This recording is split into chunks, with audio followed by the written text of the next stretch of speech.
My fellow Americans, 4 years ago, we launched a great national effort to rebuild our country, to renew its spirit, and to restore the allegiance of this government to its citizens. In short, we embarked on a mission to make America great again for all Americans. As I conclude my term as the 45th President of the United States, I stand before you truly proud of what we have achieved together. We did what we came here to do, and so much more. This week, we inaugurate a new administration and pray for its success in keeping America safe and prosperous. We extend our best wishes, and we also want them to have luck, a very important word. I'd like to begin by thanking just a few of the amazing people who made our remarkable journey possible.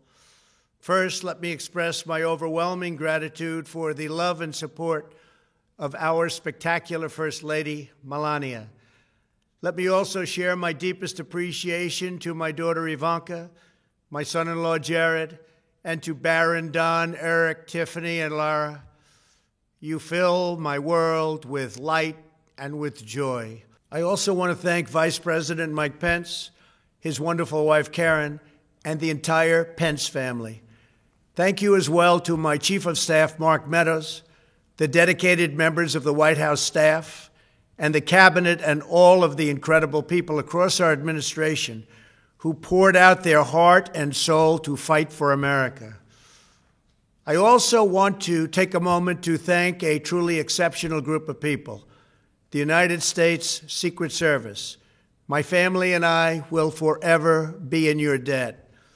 My profound gratitude as well to everyone in the White House Military Office, the teams of Marine One and Air Force One, every member of the armed forces, and state and local law enforcement all across our country.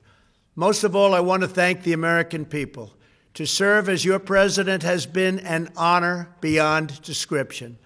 Thank you for this extraordinary privilege, and that's what it is, a great privilege and a great honor. We must never forget that while Americans will always have our disagreements, we are a nation of incredible, decent, faithful, and peace-loving citizens who all want our country to thrive and flourish and be very, very successful and good. We are a truly magnificent nation. All Americans were horrified by the assault on our Capitol. Political violence is an attack on everything we cherish as Americans. It can never be tolerated. Now more than ever, we must unify around our shared values and rise above the partisan rancor and forge our common destiny.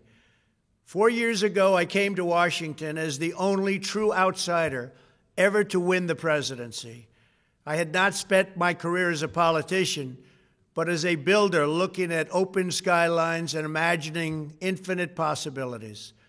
I ran for president because I knew there were towering new summits for America just waiting to be scaled. I knew the potential for our nation was boundless as long as we put America first. So I left behind my former life and stepped into a very difficult arena, but an arena nevertheless with all sorts of potential if properly done. America had given me so much, and I wanted to give something back. Together with millions of hardworking patriots across this land, we built the greatest political movement in the history of our country. We also built the greatest economy in the history of the world. It was about America first because we all wanted to make America great again. We restored the principle that a nation exists to serve its citizens. Our agenda was not about right or left. It wasn't about Republican or Democrat, but about the good of a nation, and that means the whole nation. With the support and prayers of the American people, we achieved more than anyone thought possible. Nobody thought we could even come close. We passed the largest package of tax cuts and reforms in American history. We slashed more job-killing regulations than any administration had ever done before. We fixed our broken trade deals, withdrew from the horrible Trans-Pacific Partnership and the impossible Paris Climate Accord, renegotiated the one-sided South Korea deal, and we replaced NAFTA with the groundbreaking USMCA. That's Mexico and Canada, a deal that's worked out very, very well. Also, and very importantly, we imposed historic and monumental tariffs on China, made a great new deal with China. But before the ink was even dry, we and the whole world got hit with the China virus. Our trade relationship was rapidly changing. Billions and billions of dollars were pouring into the U.S., but the virus forced us to go in a different direction. The whole world suffered, but America outperformed other countries economically because of our incredible economy and the economy that we built. Without the foundations and footings, it wouldn't have worked out this way. We wouldn't have some of the best numbers we've ever had. We also unlocked our energy resources and became the world's #1 producer of oil and natural gas, by far. Powered by these policies, we built the greatest economy in the history of the world. We reignited America's job creation and achieved record low unemployment for African Americans, Hispanic Americans, Asian Americans, women, almost everyone. Income soared, wages boomed, the American dream was restored, and millions were lifted from poverty in just a few short years. It was a miracle. The stock market set one record after another, with 148 stock market highs during this short period of time, and boosted the retirements and pensions of hardworking citizens all across our nation. 401ks are at a level they've never been at before. We've never seen numbers like we've seen, and that's before the pandemic and after the pandemic. We rebuilt the American manufacturing base, opened up thousands of new factories, and brought back the beautiful phrase, "Made in the USA." To make life better for working families, we doubled the child tax credit and signed the largest ever expansion of funding for child care and development. We joined with the private sector to secure commitments to train more than 16 million American workers for the jobs of tomorrow. When our nation was hit with the terrible pandemic, we produced not one, but 2 vaccines with record-breaking speed, and more will quickly follow. They said it couldn't be done, but we did it.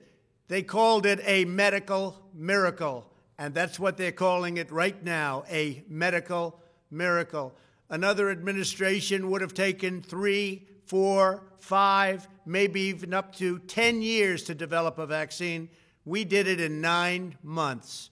We grieve for every life lost, and we pledge in their memory to wipe out this horrible pandemic once and for all. When the virus took its brutal toll on the world's economy, we launched the fastest economic recovery our country has ever seen. We passed nearly $4 trillion in economic relief, saved or supported over 50 million jobs, and slashed the unemployment rate in half. These are numbers that our country has never seen before. We created choice and transparency in healthcare, stood up to Big Pharma in so many ways, but especially in our effort to get favored nations clauses added, which will give us the lowest prescription drug prices anywhere in the world. We passed VA choice, VA accountability, right to try, and landmark criminal justice reform. We confirmed 3 new justices of the United States Supreme Court. We appointed nearly 300 federal judges to interpret our Constitution as written. For years, the American people pleaded with Washington to finally secure the nation's borders. I am pleased to say we answered that plea and achieved the most secure border in U.S. history. We have given our brave border agents and heroic ICE officers the tools they need to do their jobs better than they have ever done before, and to enforce our laws and keep America safe. We proudly leave the next administration with the strongest and most robust border security measures ever put into place. This includes historic agreements with Mexico, Guatemala, Honduras, and El Salvador, along with more than 450 miles of powerful new wall. We restored American strength at home and American leadership abroad. The world respects us again. Please don't lose that respect. We reclaimed our sovereignty by standing up for America at the United Nations and withdrawing from the one-sided global deals that never served our interest. And NATO countries are now paying hundreds of billions of dollars more than when I arrived just a few years ago. It was very unfair. We were paying the cost for the world. Now the world is helping us. And perhaps most importantly of all, with nearly $3 trillion, we fully rebuilt the American military, all made in the USA. We launched the first new branch of the United States Armed Forces in 75 years, the Space Force. And last spring, I stood at Kennedy Space Center in Florida and watched as American astronauts returned to space on American rockets for the first time in many, many years. We revitalized our alliances and rallied the nations of the world to stand up to China like never before. We obliterated the ISIS caliphate and ended the wretched life of its founder and leader, al-Baghdadi. We stood up to the oppressive Iranian regime and killed the world's top terrorist, Iranian butcher Qasem Soleimani. We recognized Jerusalem as the capital of Israel and recognized Israeli sovereignty over the Golan Heights. As a result of our bold diplomacy and principled realism, we achieved a series of historic peace deals in the Middle East. Nobody believed it could happen. The Abraham Accords opened the doors to a future of peace and harmony, not violence and bloodshed. It is the dawn of a new Middle East, and we are bringing our soldiers home. I am especially proud to be the first president in decades who has started no new wars. Above all, we have reasserted the sacred idea that in America, the government answers to the people. Our guiding light, our North Star, our unwavering conviction has been that we are here to serve the noble, everyday citizens of America. Our allegiance is not to the special interests, corporations, or global entities.